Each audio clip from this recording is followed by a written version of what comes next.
안녕하세요. 미래에셋대우에서 중국 기업 분석을 맡고 있는 강효주입니다. 오늘은 중국의 신인프라와 그 중에서도 5G에 대한 얘기를 좀 드리고자 하는데요. 최근 중국은 코로나19 영향에서 벗어나기 위해서 굉장히 부단히도 노력 중입니다.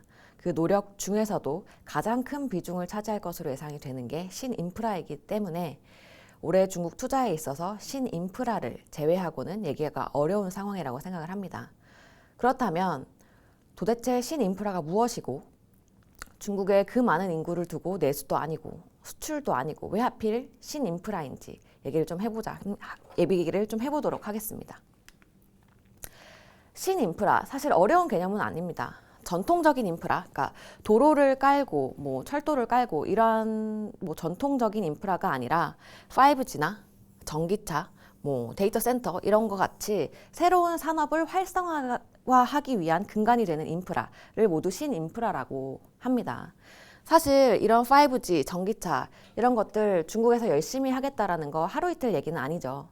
그럼에도 불구하고 올해 왜 신인프라를 집중해서 투자를 해야 되는 것인가? 지금 현재 중국의 대외적인 상황을 보았을 때 그동안에 예상했던 것보다 훨씬 더 가파르게 신인프라에 대한 투자가 집행이 될 것으로 예상하기 때문입니다. 그 근거는 한 3가지로 보고 있는데요. 그 배경에 대해서 좀 이제부터 말씀을 드리도록 하겠습니다. 먼저 첫 번째로 지금 현재 중국은 부양정책의 선택과 집중이 필요한 시기다. 사실 부양정책은 통화정책과 재정정책으로 나눌 수 있습니다.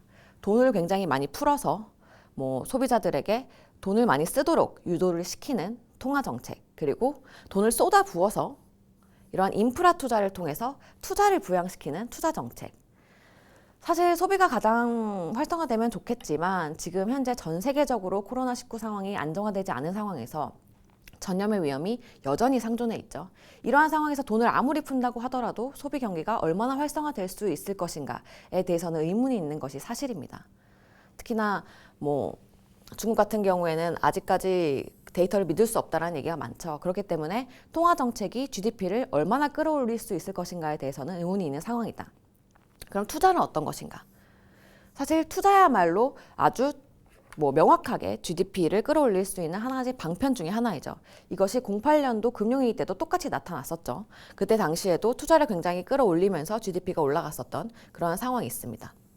한마디로 지금 중국 정부는 부양정책의 선택과 집중을 해야 되는 상황인데 그중에 통화정책보다는 재정정책에 집중을 할 가능성이 좀 더 높아 보인다. 그런데 그 재정정책을 집행할 만한 충분한 돈이 없다라는 게 이제 두 번째 선택과 집중이 필요한 상황인 거죠.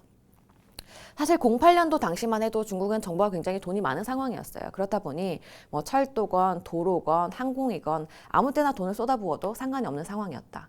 그런데 지금 정부는 돈이 없습니다. 사실 중앙정부는 재정을 어떻게 집행을 하느냐? 재정예금이라는 것을 쌓습니다. 그래서 평소에 재정예금이라는 것을 쌓아서 위기 시에 이 재정예금을 풀면서 인프라를 집행을 한다. 08년도에도 똑같은 상황이 벌어졌었죠. 근데 현재 지금 재정예금이 벌써 역성장을 하고 있습니다. 2017년 이후부터 간헐적인 부양정책을 계속 써왔기 때문인데요. 중앙정부가 돈이 없다. 그럼 중앙정부가 돈이 없으면 지방정부에게 이걸 전이시켜서 지방정부 너네가 부양정책을 써라고 얘기를 해야 되는데 사실 중앙정부 말고 지방정부 역시도 돈이 좀 없는 상황입니다. 그렇다 보니 이 인프라 정책, 이 인프라 중에서도 선별적으로 인프라를 투자해야 되는 상황이고 이 인프라 중에서 선별적인 투자를 어디로 가져갈 것인가 이거는 두 번째 근거에서 찾아볼 수 있는 상황입니다. 미국의 추가 제재에 대비할 필요가 있다. 사실 2017년, 2018년 그리고 작년까지 미중 무역 갈등이 전 세계에서 가장 큰 이슈 중에 하나였죠.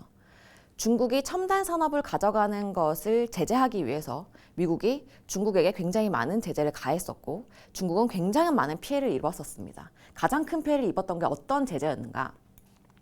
미국이 만들었던 많은 IT 부품들, IBM이라든지 마이크로소프트라든지 들이 만들었던 여러 가지 부품, 소프트웨어들을 중국에게 사용할 수 없게 만든 것이죠. 그러다 보니 중국의 통신, IT 기업들은 실적이 완전히 박살나기까지 했습니다. 이러한 상황이 사실은 또 재현될 수 있는 상황이죠.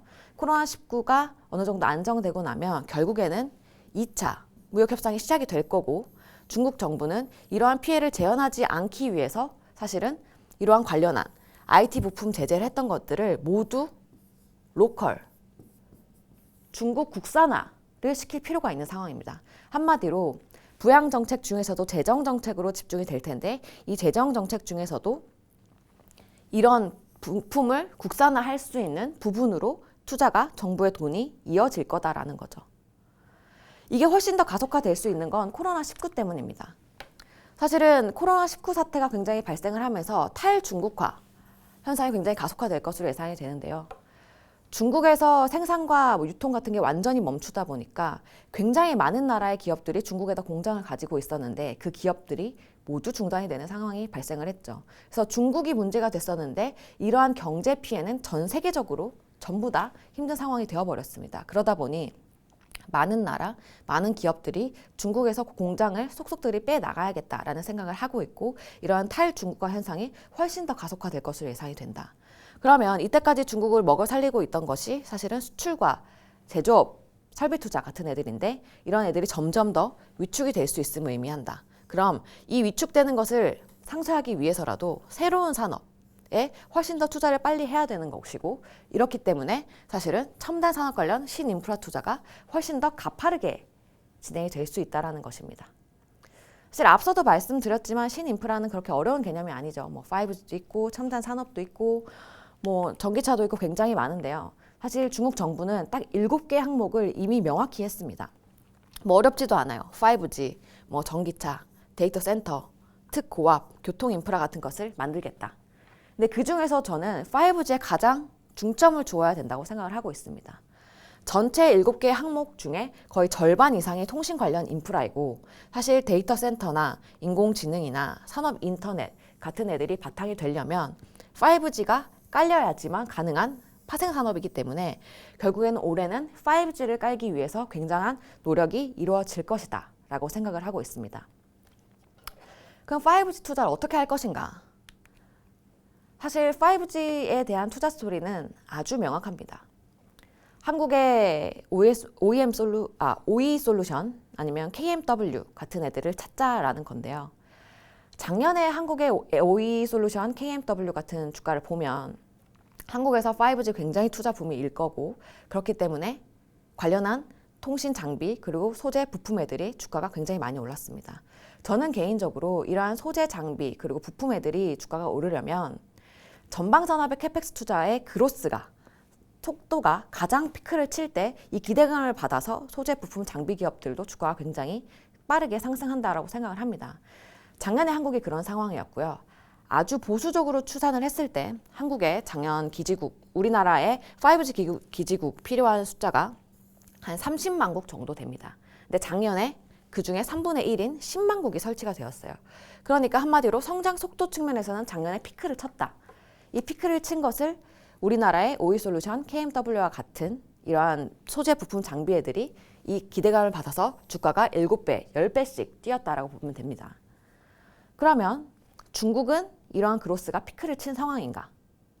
중국은 아직 시작도 안 한 상황이고 이 그로스 속도의 피크가 저는 올해라고 생각을 하고 있습니다. 똑같은 기준으로 아주 보수적으로 봤을 때 중국은 땅덩어리가 넓다 보니까 약 400만 국 정도의 기지국이 필요합니다. 그중에 작년에 13만 국이 설치가 됐어요. 아직 시작도 안 한 거죠.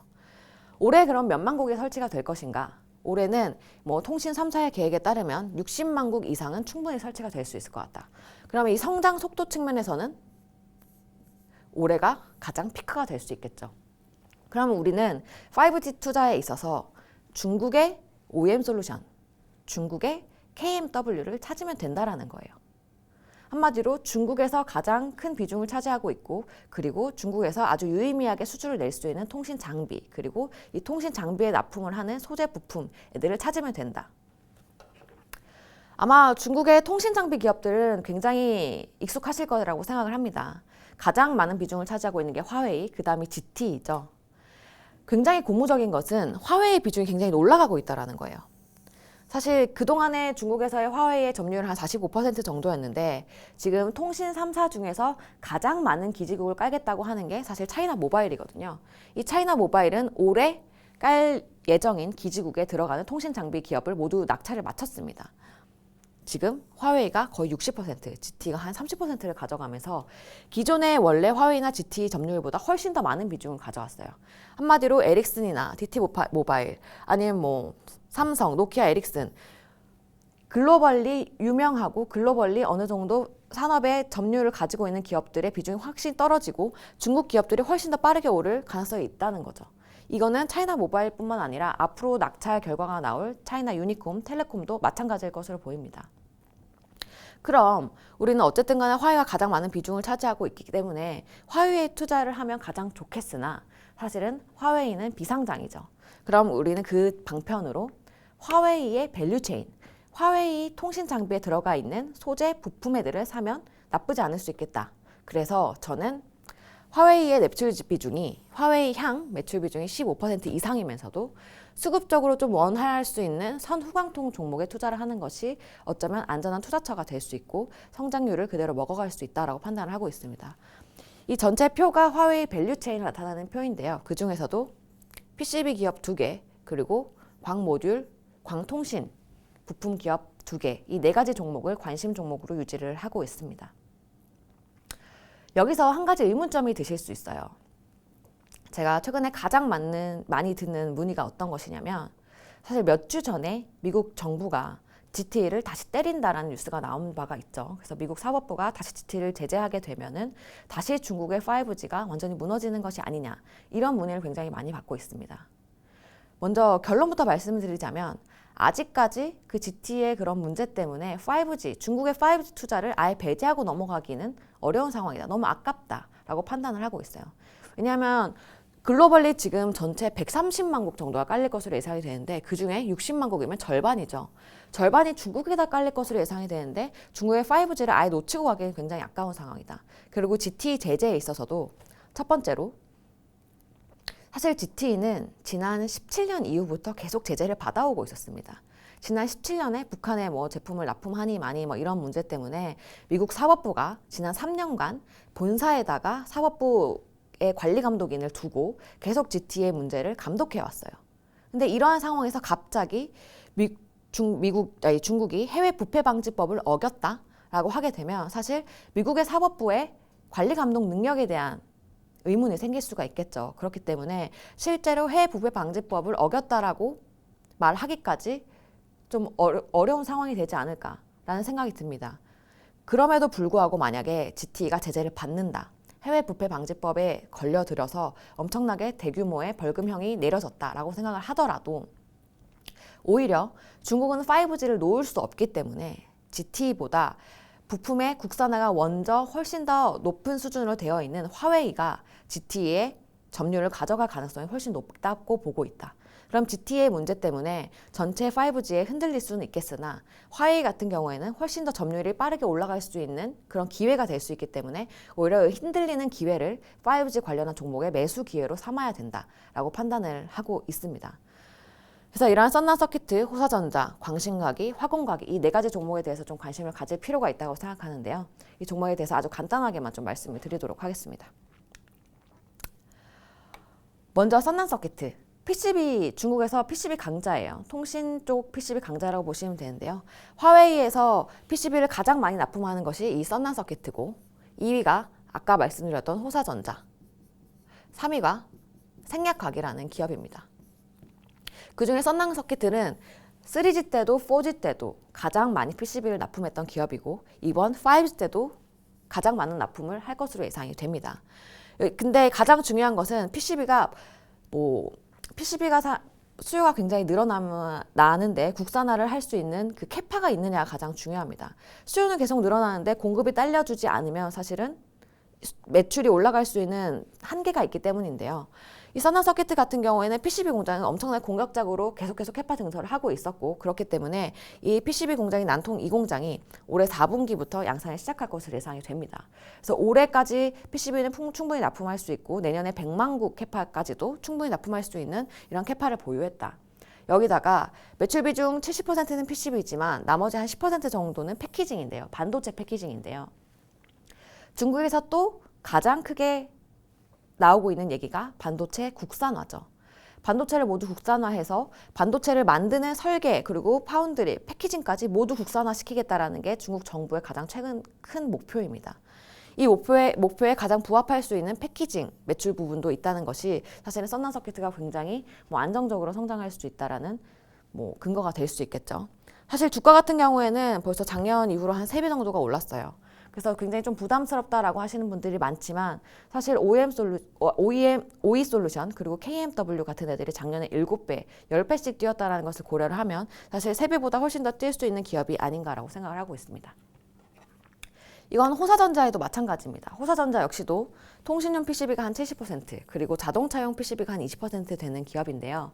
특히나 호사전자 같은 경우에는 썬난서키트보다도 훨씬 더 중고급형 PCB를 만들고 있습니다. 그래서 최근에 가장 많이 쓰이는 게 14층에서 28층의 중고급 PCB인데 이 중고급 PCB는 기지국에 들어가는 통신 장비뿐만 아니라 데이터 센터라든지 클라우드라든지 훨씬 더 약간 상위 계층의 기술력에 들어가는 PCB이기 때문에 계속 수요가 늘어날 수 있다. 여기에 자동차용 PCB 같은 경우에는 자율주행 아니면 전기차 개발 수요가 늘어날 때마다 이 PCB의 수요가 늘어날 거기 때문에 이 역시도 수혜가 있을 수 있다라고 판단을 하고 있습니다. 다음은 이제 광통신 기업들이에요. 광통신 부품 같은 경우에는 단말기와 통신망 신호를 연결해 주는 것입니다. 그래서 기지국이 통신망을 쏘면 휴대폰에서 이거를 받아들일 수 있는 다른 통신 신호로 바꿔주는 거죠. 이런 걸 광통신 부품이라고 하는데요. 이 광신과기 같은 경우에는 광통신 부품 중에서도 광 트랜스시버 부품이 굉장히 강자입니다. 그래서 광 트랜스시버 같은 경우에는 이미 4G 때 한번 굉장히 빠른 성장을 보인 바가 있는데 그 당시에 이 광신과기가 그 수혜를 굉장히 많이 받았었어요. 그래서 5G 때도 준비를 철저히 해놔서 지금 5G 관련해서도 준비가 굉장히 되어 있는 부분이고 이 광통신 부품은 사실 이때까지 기술력이 굉장히 높았기 때문에 미국과 일본 기업들이 거의 다 점유를 하고 있었습니다. 그런데 이 광신과기와 그리고 다음에 말씀드릴 화공과기가 거의 처음으로 화웨이, GTE의 이런 인증을 받은 상황입니다. 그래서 매출이 처음으로 집행이 되기 때문에 굉장히 빠르게 올라갈 수 있는 그런 잠재력을 가졌다라고 볼 수 있겠죠. 근데 안타깝게도 이 광신과기 그리고 화공과기와 같은 광통신 부품 애들은 우한의 공장이 대부분 위치해 있습니다. 우한의 베이스가 되어 있어요. 그렇다 보니 이번 코로나19 영향에서 좀 크게 타격을 받았습니다. 지금 광신과기 같은 경우에는 가동률이 한 70% 정도로 회복이 된 걸로 예상이 되고 있는데요. 이거는 광신과기 측의 얘기 때문에 제 생각에는 가동률로 치면 한 60%, 업무 정상화율, 그러니까 직원들이 얼마나 복귀를 했나라고 치면 한 70% 정도로 예상이 됩니다. 그래서 2분기까지도 그 영향이 있을 것으로 예상이 되지만 중국 내에서 광통신 부품을 대체할 수 있는 애들이 없기 때문에 잠깐 지금 흔들릴 수 있어도 다시 상승할 가능성이 충분히 존재한다라고 생각을 하고 있습니다.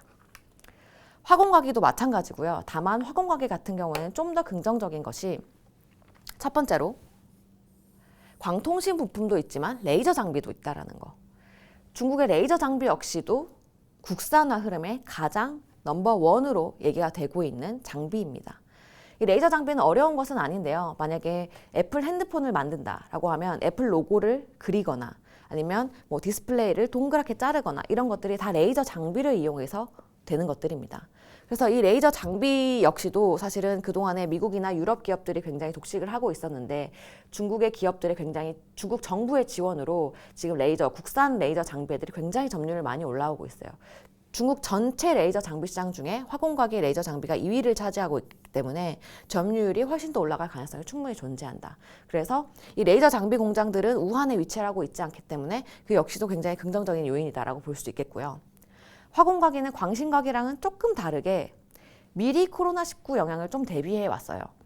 우한에서 발병을 하자마자 우리 유통 부분에 약간 문제가 될 수 있어 라는 생각 때문에 공장은 우한에 있지만 우한의 밖에 있는 유통사들에게 부품 같은 거를 많이 넘겨놓은 상황입니다. 그래서 재고를 여기다 쌓아놨다 보니 광신과기보다는 조금 더 안전하다. 영향이 조금은 더 제한적이다라고 볼 수 있겠고요. 그래서 광신과기 역시도 굉장히 높은 기술력을 가지고 있어서 화공가게 역시도 높은 기술력을 가지고 있기 때문에 레이저 장비와 광통신 부품 모두에서 수혜를 받을 수 있겠다. 그래서 지금 역시나 조금 흔들리고 있지만 다시 올라갈 수 있는 충분한 가능성을 갖췄다라고 판단을 하고 있습니다. 마지막으로 하나만 더 말씀을 드리면요. 사실 우리나라에서 가장 많이 올랐던 기업이 한국의 KMW죠. KMW 같은 경우에 사실 안테나 RRH를 만드는 기업들입니다. 그래서 중국의 RRH, 중국의 안테나를 만드는 기업은 없나요? 라고 많이 물어보세요.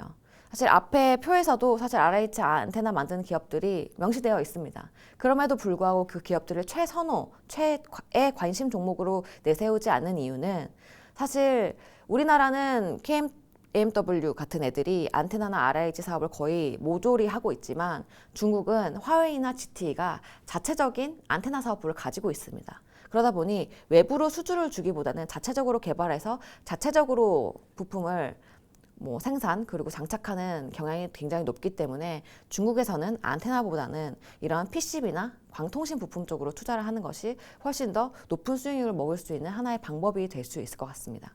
그래서 오늘 얘기한 내용을 총체적으로 정리를 하자면 현재 중국은 부양 정책의 선택과 집중이 필요한 상황이고 여기서 재정 정책으로 집중이 될 것인데 돈이 부족하기 때문에 전체적인 인프라에 투자를 할 수는 없고 하나에 집중을 하자면 신인프라에 투자가 될 것이다. 근데 그 신인프라 중에서도 가장 많은 산업의 근간이 되는 5G로 올해 투자가 집중될 것으로 예상이 되고 5G 중에서는 화웨이 밸류체인에 투자를 하자 정도로 오늘의 얘기를 끝낼 수 있을 것 같습니다. 5G 투자 같은 경우에는 중국에서 계속 이슈가 될 것이기 때문에 이 종목들이 아니더라도 앞서 말씀드렸던 표에 관련한 종목들을 한 번씩 공부해 보시면 좋을 것 같고요. 오늘 이 시간은 여기서 마치도록 하겠습니다. 감사합니다.